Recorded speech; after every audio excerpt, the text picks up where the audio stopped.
Here is Malaysia Airlines Flight MH370. You can turn back now or learn the stuff they don't want you to know.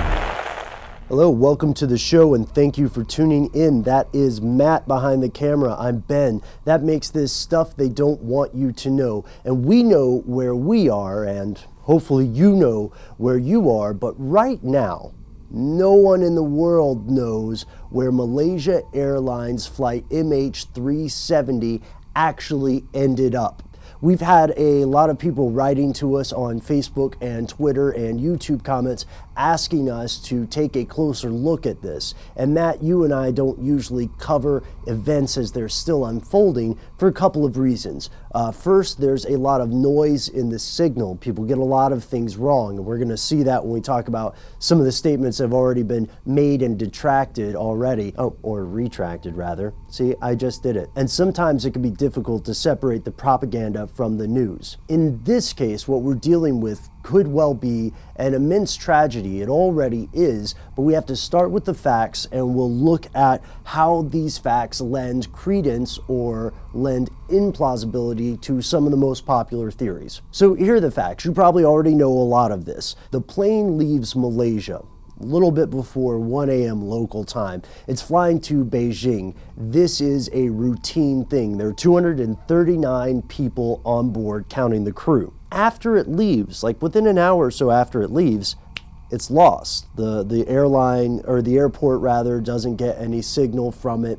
And the way these flights are set up, it's going to be checking in with other airports and other countries as it flies over, just to make sure that everything is kosher with the airspace. This does not happen. And ever since then, it's been more than a month now, people around the world have been trying to figure out exactly what did happen. There are a few unusual things that we do know. First, the methods of tracing the aircraft were inoperable. Were they turned off? It's a definite possibility. And according to radar data, at some point, the plane elevated to a height in excess of 40,000 feet, which could have conceivably knocked out the passengers in the cabin and the crew, or the pilots as well. We also know that very recently, as we're filming this, there have been some pings that resemble something you might hear from a black box, and these have been sensed by a Chinese vessel. Also, some Australian recovery vessels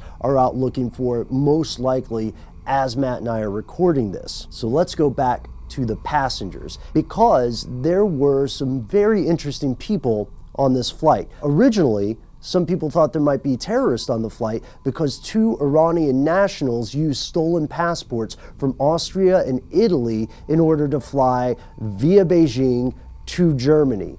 But it looks like they were attempting to seek asylum or refugee status rather than blowing up the plane. Next, there were employees of a thing called Freescale Semiconductors. It's a Texas-based company. They put about 20 or so people on that flight. We don't know exactly what those employees were doing. We don't know what their expertise was, but they were on this flight. An IBM executive was also on this flight. In addition to that, a group of about 30 well-known Chinese calligraphers were on the flight. And one recent Cambridge graduate who seemed to have a bright future ahead of him in something called geotechnical industries. So of the vast range of theories at this point, here's what we've got. We've got the idea that there was mechanical failure, that there was hijacking, that there was some sort of sabotage. So let's walk through these really quickly. Starting with the really plausible stuff, mechanical failure. There's a great article in Wired that says perhaps a series of disasters ultimately led to the disappearance or the crash. And what if it happened this way? The author posits that a fire sprang up in the cockpit and the pilots, in an attempt to fight the fire, elevated the plane, but did so too quickly and they passed out, and that the plane's autopilot kicked in trying to find an appropriate landing spot, because of course a Boeing 777 can't just land anywhere, and then it ran out of fuel and it crashed. So that would be a series of completely plausible, unfortunate events. And if we want to go a little bit stranger, then there's the idea that one of the pilots themselves hijacked the plane for some reason. Maybe a suicide attempt, maybe some other unknown variable, but the idea of it being an inside job could be pretty frightening, because if it was on purpose, it was done by somebody who really knew what they were doing.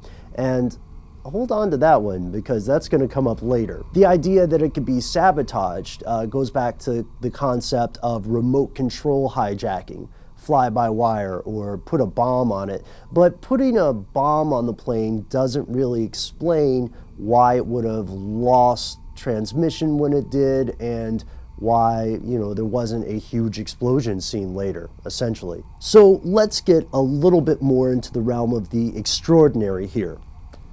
Could the plane have been flown somewhere else? Is it possible that the Chinese and Australian authorities are looking in the wrong place? It's moderately possible. I don't know if it's plausible, but it is possible. One of the theories that you'll hear a lot on conspiratorial websites is that the plane was hijacked and flown to a secret island called Diego Garcia, which the United States runs out in the Indian Ocean. And as for absolutely unprovable stuff, we've heard people just say, hey, what about time travel? Or, hey, possibly aliens. Those claims, of course, at this point are not treated with any high regard in the mainstream media. However, we do know that there are some fishy things about the flight that have yet to be explained.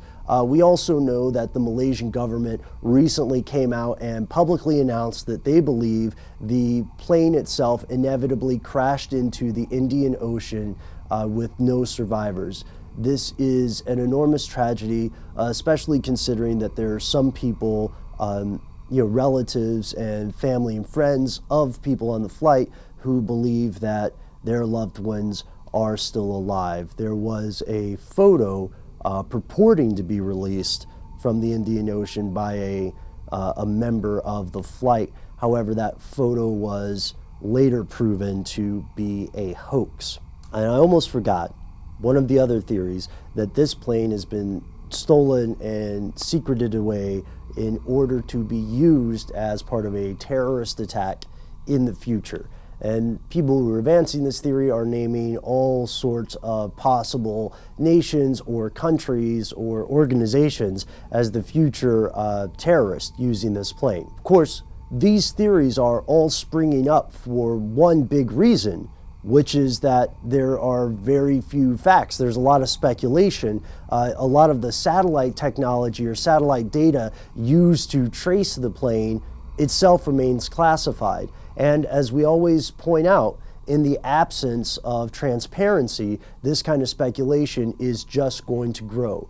Hopefully, we will learn the true story of Flight 370, and hopefully we'll learn that in the very near future.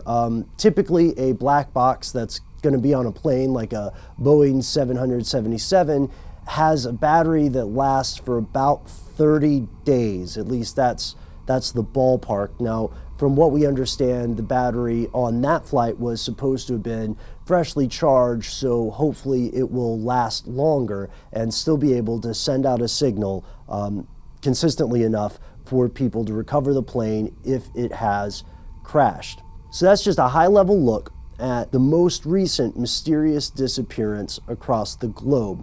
Matt and I want to hear your theories. What do you think happened to Malaysia Airlines Flight 370?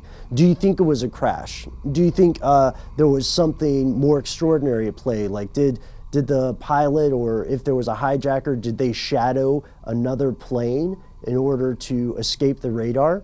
Could it be that they're looking in the wrong place? Or could it be something else? Thanks so much for watching. Let us know what you think in the comments, and stay tuned for our upcoming episode on mysterious disappearances throughout history. Ben, what are you doing? We gotta go, man. Yeah, it's April 15th though. I'm doing all this paperwork. I gotta do my taxes. It's not April 15th yet. Yeah, but you have to do your taxes or else it's a crime. Or is it?